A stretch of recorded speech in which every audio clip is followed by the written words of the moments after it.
Dugaan kelalaian rumah sakit, seorang pasien meninggal dunia.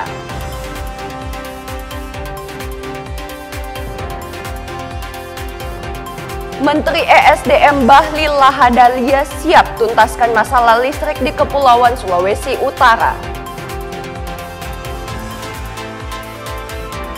Rute perdana Incheon Manado, 175 turis kunjungi Manado.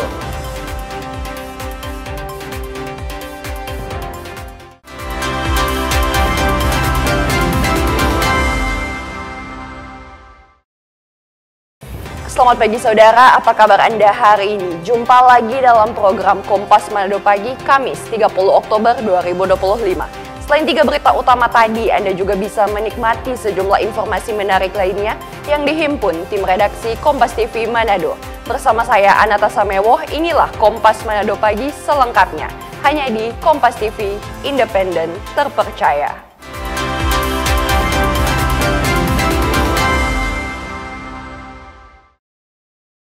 Kita ke informasi yang pertama, saudara. Kapal jenis LCT dengan nama Lambung Remu Selatan Sorong YBKW-2 karam di pantai kawasan Megamas Kota Manado akibat mati mesin. 6 ABK kapal yang lompat ke air berhasil dievakuasi tim Basarnas. Kapal LCT Remu Selatan yang bertolak dari dermaga TNI AD 712 di Tateli Minahasa menuju Sangihe karam di kawasan Megamas Manado. Menurut informasi dari Basarnas, pada Senin subuh melaporkan kondisi kapal mati mesin dan ada 6 ABK kapal lompat ke air dengan menggunakan life jacket. Setelah mendapat informasi tersebut, tim rescue Basarnas langsung diterjunkan untuk melakukan operasi SAR ke lokasi kejadian. Sekitar pukul 10.30 WITA, tim tiba di lokasi dan menemukan seluruh korban dalam keadaan selamat yang sedang terombang-ambing di laut. Seluruh awak kapal dievakuasi ke Pelabuhan Wisata Megamas Manado dan langsung dilakukan perawatan oleh tim medis yang sudah disiagakan. Baik, kami dari Basarnas, dari kantor SAR Plasla Manado menerima informasi terkait dengan satu kapal LCT Remu Selatan yang berlayar di daerah Teluk Manado mengarah ke arah utara, mengalami mati mesin dan diterpa gelombang angin barat. Terkait informasi tersebut, 5 orang ABK diinformasikan melompat ke air. Hasil pendalaman bahwa korban semua masih berada di daerah Teluk Manado dan belum ada yang membantu evakuasi karena tingginya gelombang di seputaran Teluk Manado. Sehingga kami telah menggerakkan unit siaga SAR Kota Manado untuk melakukan pencarian. Dan pada pukul 10.00 local time, kami telah memberangkatkan tim ke lokasi tersebut. Dan pada pukul 10:23, tim berhasil menemukan korban dan berhasil mengevakuasi. Semua korban dievakuasi ke dermaga daerah Megamas atau Manado Bay dengan keadaan sehat. Diketahui saat kejadian kondisi cuaca di perairan Manado masih dalam kondisi angin kencang dan gelombang tinggi. Jimmy Dapar, Kompas TV Manado, Sulawesi Utara. Saudara, kapal LCT Remu Selatan Sorong pada Senin 27 Oktober lalu karam di kawasan pantai Megamas Manado akibat dihantam gelombang setinggi 5 meter di perairan Teluk Manado. Evakuasi kapal karam hingga saat ini masih menunggu kapal tunda atau tugboat. Akibat dihantam gelombang, sebuah kapal jenis Landing Craft Transport atau LCT bernama Remu Selatan Sorong karam di Teluk Manado, tepatnya di kawasan Megamas pada Senin 27 Oktober lalu. Kapal dengan bobot GT334 dan berawak 9 orang itu diketahui membawa 54 ton batu holder saat berlayar dari dermaga Tongkang Tateli menuju Kepulauan Sangihe. Namun perjalanan tersebut berakhir tragis setelah kapal dihantam gelombang tinggi 4 hingga 5 meter di tengah cuaca ekstrim. Akibatnya kapal nyaris terbalik sebelum akhirnya terdampar di pesisir kawasan Megamas Manado. Dan hingga saat ini kapal masih berada di tepi pantai dan menunggu proses evakuasi kapal tugboat. Jadi kapal ini bertolak dari Miangas tujuan Manado. Jadi kondisi pada saat hari Senin itu mulai dari subuh, jadi cuaca cukup sangat ekstrim lah. Jadi menurut pengakuan dari para kru, ketinggian gelombang itu sekitar 4-5 meter. 4-5 meter yang mengakibatkan kapal itu sebenarnya hampir terguling. Kapal itu hampir terguling dan ada berapa kemarin 4 atau 5 orang kru yang terjun ke laut.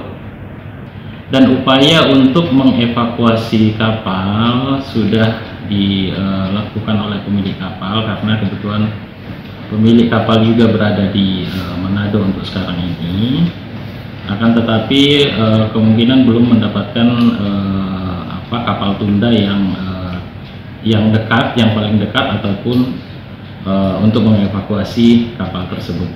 Meski sempat menurunkan jangkar, upaya itu tidak mampu menahan laju kapal yang terus terdorong oleh gelombang besar dan angin kencang. Sekitar pukul 10.00 WITA, kapal akhirnya terdampar di kawasan Megamas. Upaya evakuasi telah dilakukan pemilik kapal, namun hingga kini belum ada kapal tunda yang bisa menjangkau lokasi untuk menariknya keluar dari pantai. Jimmy Dapar, Kompas TV Manado, Sulawesi Utara. Kita ke informasi yang lain, saudara. Dugaan kelalaian pelayanan medis kembali terjadi di Rumah Sakit Monompia, Kota Mobagu, Sulawesi Utara. Seorang pasien yang datang untuk meminta pertolongan di instalasi gawat darurat diduga tidak segera mendapatkan penanganan medis hingga akhirnya meninggal dunia dalam perjalanan menuju rumah sakit lain. Peristiwa memilukan ini terjadi pada Kamis pagi 23 Oktober 2025. Seorang pria berusia sekitar 44 tahun datang bersama istrinya untuk meminta pertolongan di ruang IGD Rumah Sakit Monompia karena mengalami sakit pada bagian dada. Namun menurut keterangan keluarga, pasien tidak segera mendapatkan tindakan medis dan justru bertanya hasil pemeriksaan lab dan berbagai alasan lainnya.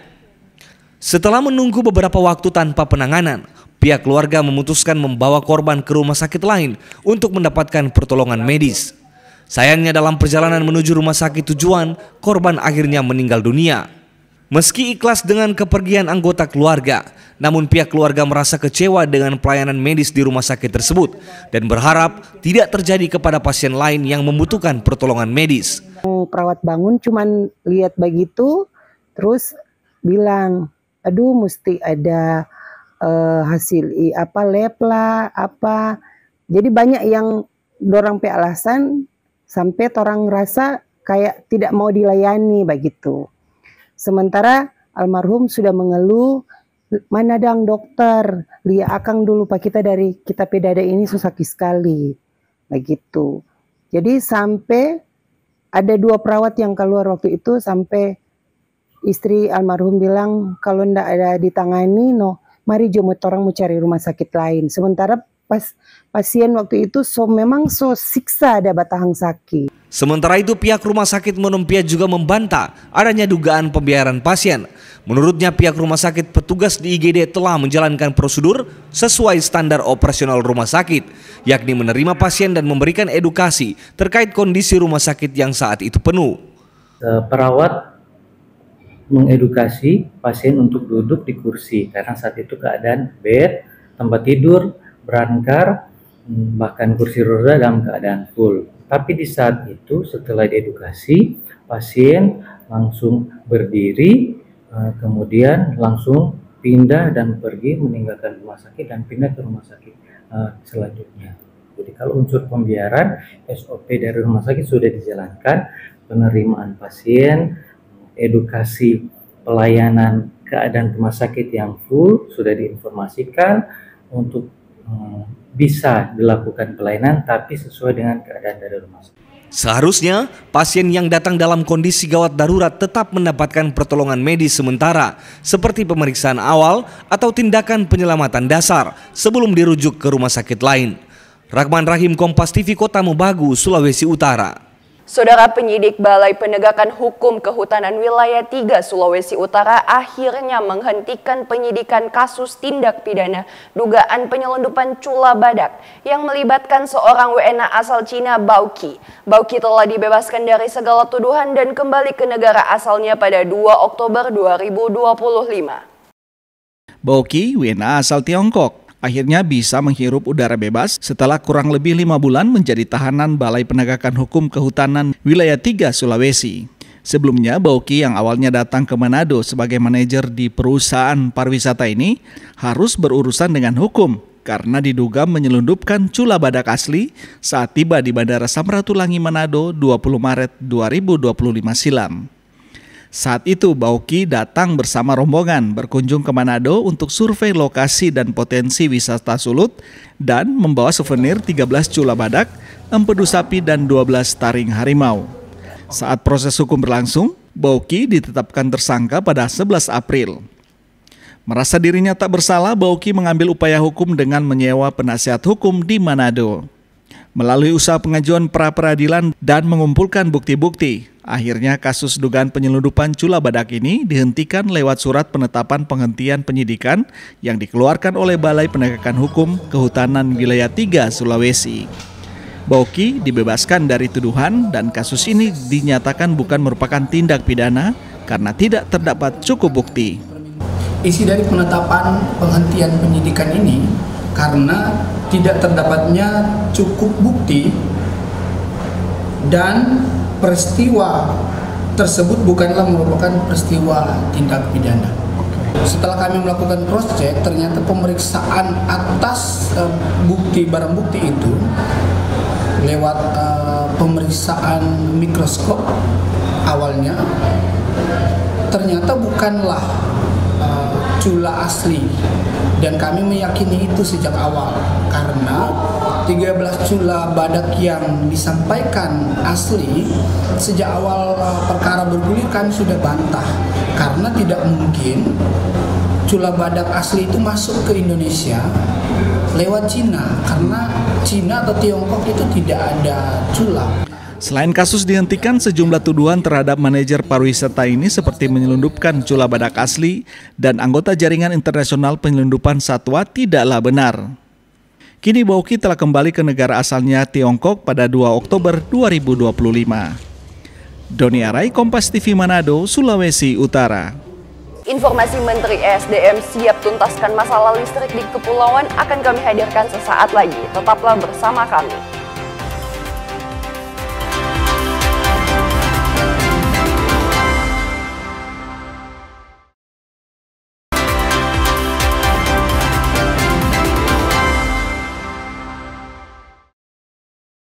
Terima kasih Anda masih bersama kami. Saudara, pemerintah daerah Sulawesi Utara terus berupaya untuk meningkatkan produksi pangan. Di tengah berkurangnya lahan pertanian karena telah beralih fungsi, Gubernur Sulut Julius Selvanus mengatakan Sulut sekarang ini hanya memiliki 49.000 hektar lahan pertanian dan telah ditingkatkan menjadi 59.000 hektar. Assalamualaikum. Hal ini disampaikan Gubernur Sulut Julius Selvanus saat mengikuti kegiatan GNPIP Sulampua di kantor BI Sulut Senin 27 Oktober 2025. Berbagai macam tantangan inflasi diuraikan Gubernur Selvanus dalam momen ini. Di antaranya berkurangnya lahan pertanian sawah yang kini beralih fungsi lahan ke tumbuhan yang memiliki nilai ekonomis dengan harga yang tidak menentu.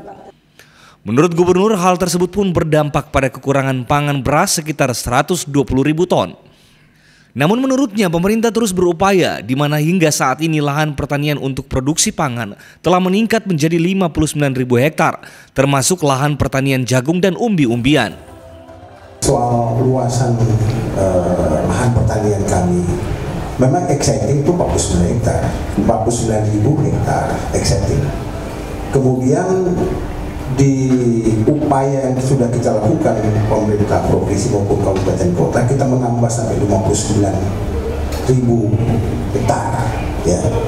59 hektar ini sedang berproses. Namun demikian kita juga melakukan bukan hanya untuk sawah tanam padi saja, tetapi kita juga tanam jagung. Sementara itu dalam kegiatan yang sama, Direktur Bisnis Perum Bulog Febi Novita mengatakan stok ketersediaan bahan pangan beras di Sulut masih aman hingga Maret 2026. Sementara untuk jagung, Febi memberikan apresiasi kepada para petani, di mana Bulog telah membeli jagung untuk cadangan pemerintah sebanyak 6.000 ton. Stok di Sulut ini, di Manado ini, Sulut ya, ini sudah aman lah. Tadi Pak Gubernur sudah harus memastikan aman sampai Maret 2026 ya Pak ya, dan alhamdulillah insya Allah aman, ada 24.000 ton. Dan kalau untuk jagung sendiri, Sulut ini dari Bolong dan Gorontalo itu sudah bisa mengirimkan sebagai cadangan jagung bahkan ke Jawa Timur. Jadi tepuk tangan dulu untuk Sulut ya. Alhamdulillah, jadi hasil pertaniannya selain beras juga baik sekali, dan tentunya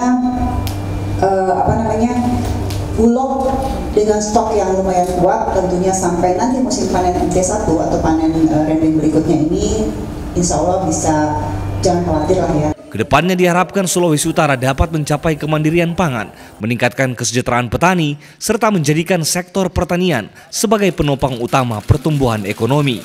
Aldi Pascoal, Kompas TV Manado, Sulawesi Utara. Saudara Menteri Energi dan Sumber Daya Mineral Bahlil Lahadalia melakukan kunjungan kerjanya di Minahasa, Sulawesi Utara Rabu pagi. Kunjungan ini dalam rangka meninjau pelaksanaan program bantuan pasang baru listrik atau BPBL bagi masyarakat kurang mampu yang dilaksanakan serentak di beberapa daerah lain di Indonesia. Dalam kunjungannya ke Kecamatan Langoan, Kabupaten Minahasa, Provinsi Sulawesi Utara pada Rabu pagi, Menteri ESDM Bahlil Lahadalia didampingi Gubernur Sulawesi Utara Julius Silvanus berdialog dengan sejumlah warga se-Indonesia secara online, membahas sektor kelistrikan yang dihadapi. Selanjutnya, Menteri Bahlil memberikan bantuan listrik gratis dari pemerintah kepada salah satu warga di Kecamatan Langoan, Minahasa. Pemberian bantuan ini masuk dalam program Bantuan Pasang Baru Listrik atau BPBL. Menyampaikan banyak terima kasih kepada pemerintah, Bapak Presiden Prabowo Subianto, dan juga kepada Bapak Menteri ESDM yang sudah membantu keluarga kami yang boleh mendapatkan pemasangan listrik gratis. Menteri Bahlil Lahadalia bilang bantuan listrik gratis ini tidak hanya akan diberikan di Minahasa saja, namun juga di 11 desa kepulauan di Sulawesi Utara yang belum merdeka listrik. Hadir di sini untuk meresmikan peresmian pembangkit listrik tenaga mikrohidro di 2 tempat di Provinsi Papua Barat, di Albat dan di NTT, serta kami meresmikan pemasangan listrik langsung kepada masyarakat. Nah, tetapi di Sulawesi Utara itu ada 11 desa yang belum mendapat akses listrik. Dan dari 11 desa ini, sebagian adalah di perbatasan dengan daerah laut yang ke Filipina. Dan ini sudah saya anggarkan lewat Kementerian SDM 2025 sudah ada, 2026 kita targetkan semua untuk Sulawesi Utara secara keseluruhan di 2026 Desember sudah harus selesai. Selanjutnya, Menteri Bahlil menegaskan bahwa pihaknya telah menganggarkan sejumlah 4,5 triliun rupiah untuk mengentaskan masalah kelistrikan yang ada di seluruh Indonesia. Edward Siwi, Kompas TV Manado, Sulawesi Utara. Saudara, PT Pertamina Patraniaga terus menunjukkan komitmennya membangun negeri lewat program tanggung jawab sosial dan lingkungan. Di Sulawesi Utara, salah satu program di bidang pendidikan adalah pendidikan non-formal bagi anak-anak pesisir di perkampungan Candi, Kelurahan Bitung Barat 1, Kota Bitung. Puluhan anak-anak nelayan ini mendapatkan pendidikan gratis di luar sekolah guna membantu meningkatkan akademis dan membangun karakter anak. Pemukiman Candi di Kelurahan Bitung Barat 1, Kecamatan Maesa, Kota Bitung, merupakan wilayah perkampungan pesisir yang mayoritas warganya menggantungkan hidup sebagai nelayan. Anak-anak di wilayah pesisir ini bertumbuh sejak kecil dan akrab dengan lingkungan perairan, bermain dan belajar. Pertamina Patraniaga Regional Sulawesi lewat Integrated Terminal Bitung meluncurkan program pendidikan non-formal bagi puluhan anak pesisir Candi dengan mendirikan rumah anak pesisir. Tujuannya meningkatkan kualitas intelektual, menggali minat bakat, serta membentuk karakter anak-anak pesisir Candi. Atau rumah anak pesisir ini sudah terbentuk dari 2024 ya Pak. Nah, tahun 2024 ini karena di area Candi ini belum ada fasilitas tempat anak-anak ini bisa belajar, bisa istilahnya tahu dasarnya dulu seperti kayak abjad dan angka itu. Jadi dari CSR dan HSCIT Bitung itu membuatkan rumah atau tempat fasilitas agar anak-anak bisa belajar. Nah, di tahun 2025 ini setelah fasilitasnya sudah ada, rumah anak pesisirnya sudah ada, maka sudah mulai dilakukan metode pembelajaran atau kelas-kelas belajar yang biasanya dilakukan oleh volunteer setiap hari Sabtu jam 8 pagi. Bekerja sama dengan komunitas Rumah Cinta Kasih, pembelajaran dilakukan sekali seminggu setiap hari Sabtu. Pola pembelajaran pun dibuat berbeda agar peserta didik tidak bosan. Belasan relawan mengajarkan 30 anak pesisir Candi membaca, menulis, berhitung, kreativitas hingga pendidikan karakter dan edukasi lingkungan. Kan itu kaum marginal ya Pak ya. Jadi mereka itu memang kayak dipinggirkan begitu. Jadi ada banyak hal contohnya karena mungkin mereka melihat cari uang itu gampang. Ikut saja dengan orang tua ke laut sudah bisa cepat dapat uang. Jadi dari situ mereka berpikir pendidikan itu tidak terlalu penting. Padahal kan kalau sebagai yang kita tahu bersama, pendidikan itu sebenarnya penting. Nah, anak-anak ini kita lihat mereka butuh untuk sadar akan hal itu. Jadi kita mulai dengan langkah kecil, setiap minggu kita datang ke sini, kita mengadakan pembelajaran supaya mereka itu sadar bahwa pendidikan itu penting. Anak-anak pesisir Candi nampak bersemangat dan antusias mengikuti setiap sesi pelajaran yang diberikan para relawan. Mereka senang karena pengalaman belajar di rumah anak pesisir ini bisa membuat mereka lebih berkembang. Orang tua pun mengaku sangat gembira karena anak-anak mereka bisa memperoleh pendidikan ekstra gratis melalui program CSR dari Pertamina Patraniaga. Dampak positif dari program ini, rata-rata anak mereka kini lebih percaya diri, semangat dalam belajar, dan berubah positif dalam tingkah laku. Kira-kira orang suka jadi pintar, dan kakak-kakak juga baik. Nggak tahu, selama mengikuti pendidikan itu ada perubahan nggak yang didapat? Ada. Jadi bisa tahu baca, tahu menulis. Tempat masuk SD TK langsung masuk SD kelas 1. Jadi kami sebagai orang tua merasa terbantu dengan adanya Rumah Cinta Kasih di kampung kami ini. Umur ada yang tua, umur dari 9 tahun sampai 12 tahun sampai sekarang masih belajar. Yang satu ini 6 tahun. Iya, ya Aisyah. Ya harapan saya tetap maju terus ini Rumah Cinta Kasih. Kontribusi dan upaya mencetak generasi yang cerdas, berakhlak, dan memiliki semangat untuk berkembang adalah tanggung jawab kita bersama. Anak-anak pesisir memiliki potensi besar yang perlu didukung oleh berbagai pihak, termasuk Pertamina Patraniaga. Doni Arai, Kompas TV Bitung, Sulawesi Utara.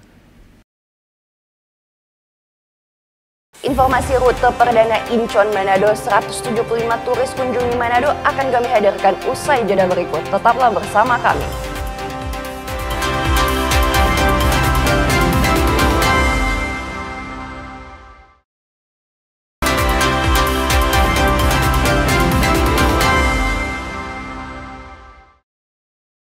Saudara, tumpukan pasir di Pelabuhan Bitung, Sulawesi Utara dinilai mengganggu aktivitas bongkar muat di pelabuhan.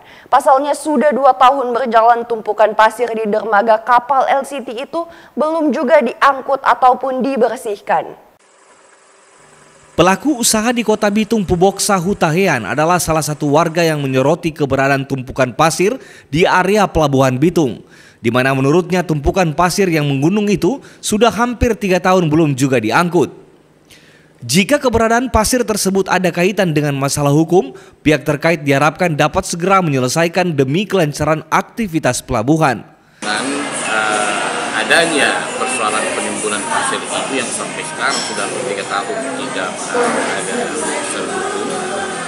Kami sudah merasa sangat terganggu karena tadinya itu kami pakai untuk penumpukan material atau barang-barang baik yang akan dikirim ataupun yang masuk Nah, dengan ada persoalan ini selama ini kita terkendala di situ. Kita sudah banyak mengadakan rapat dengan pimpinan SOP baik Pelindo atau stakeholder yang terkait.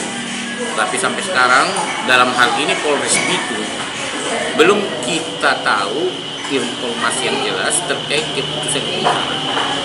Pihak Pelindo selaku pengelola pelabuhan juga mengaku tumpukan pasir itu tidak hanya mengganggu aktivitas di area pelabuhan, namun juga merugikan Pelindo. Lebih sudah 2 tahun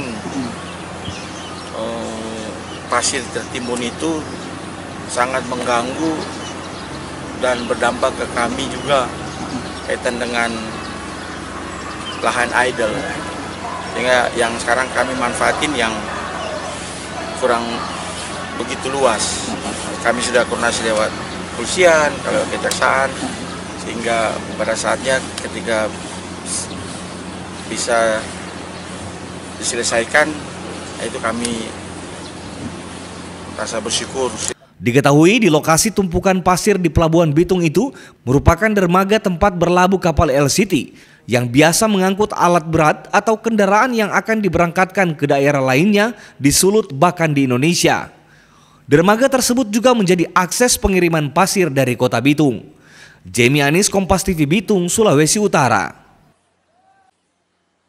Saudara, 175 turis asal Korea Selatan tiba di Bandara Samratulangi Manado Senin dini hari.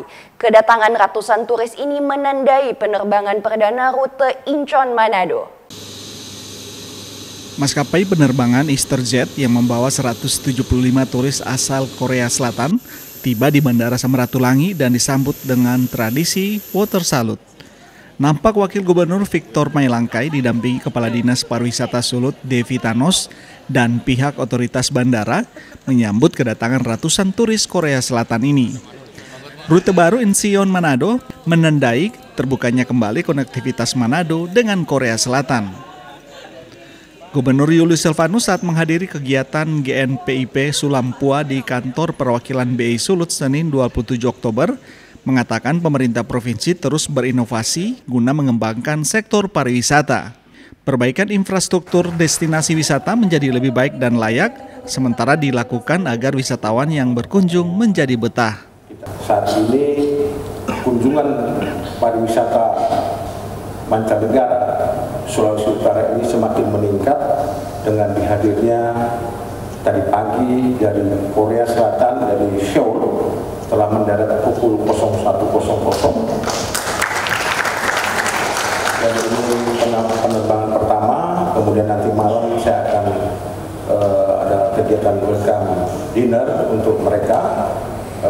Tentunya ini juga sebagai semangat pariwisata kita di Sulawesi Utara, tentunya juga akan merambah kepada provinsi-provinsi lainnya.